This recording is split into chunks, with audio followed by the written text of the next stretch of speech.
Today, let's delve into the narrative of a 2010 movie titled Deep in the Woods, recounting the tale of a young lad named Timothy who embraces a simple life.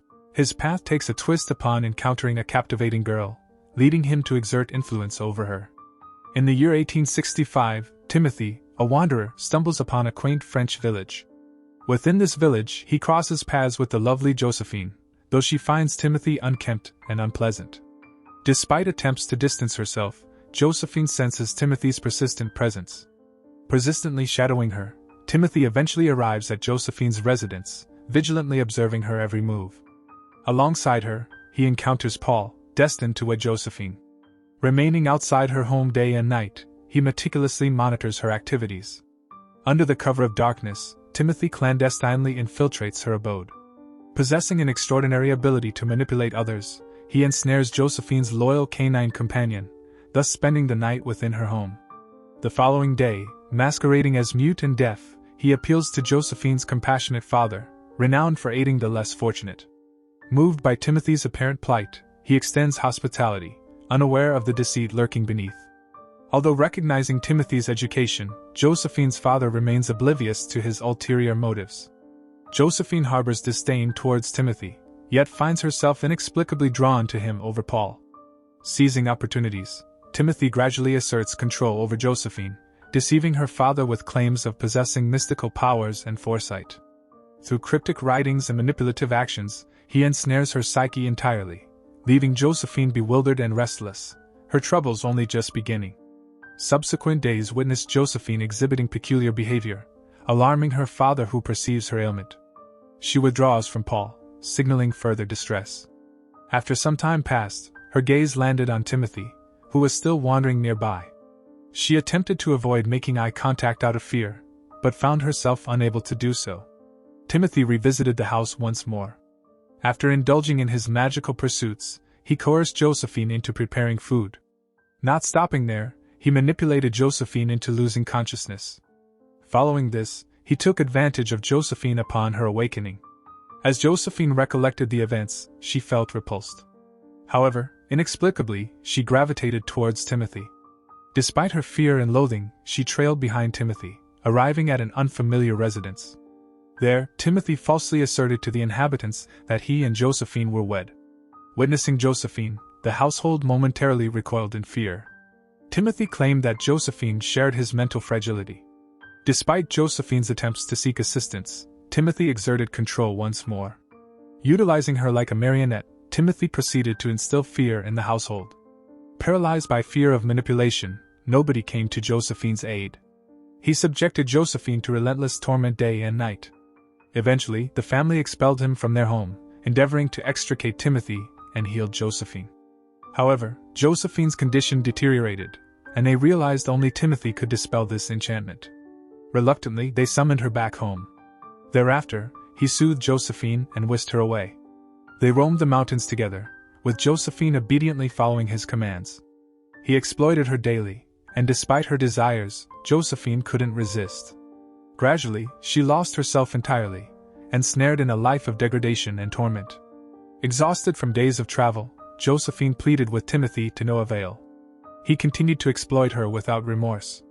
In a desperate bid for help, Josephine encountered a man, only to find he was mentally unstable himself. Thus, she returned to Timothy's side. One day, Timothy was attacked by strangers, but they could only injure him, unable to prevent his harm.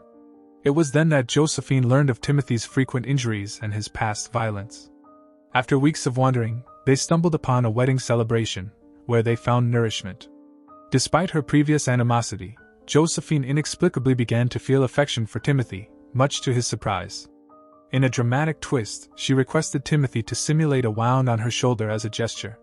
However, this was all a ruse orchestrated by Josephine. Once she sensed she had gained Timothy's trust, she seized the opportunity to flee from him. Her escape this time was relentless, and she made it home, screaming for aid.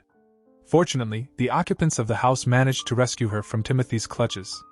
Josephine divulged everything, but she collapsed and remained in their care. Yet, late into the night, Timothy ensnared her with his enchantments once more, compelling her to accompany him. Once again, Josephine became ensnared in Timothy's control. The situation deteriorated to the point where she developed genuine affection for Timothy. She began probing what Timothy perceived in her eyes and mind when he cast his spells. Timothy confessed that he couldn't discern anything, prompting Josephine to jest that she wasn't even afraid of death. This jest revealed to Timothy the precarious state of Josephine's mental well-being. Driven by fear, Timothy intervened to spare Josephine from a fatal outcome. Ironically, Josephine, like Timothy, resorted to thievery and resigned herself to a life she didn't desire. Regret weighed heavily on Timothy, prompting him to seek guidance from the individual who taught him magic. Expressing a desire to spend his life with Josephine, Timothy sought redemption. Surprisingly, Josephine reciprocated this sentiment. Taking on the role of caregiver, she tended to Timothy's needs daily, choosing to remain by his side voluntarily.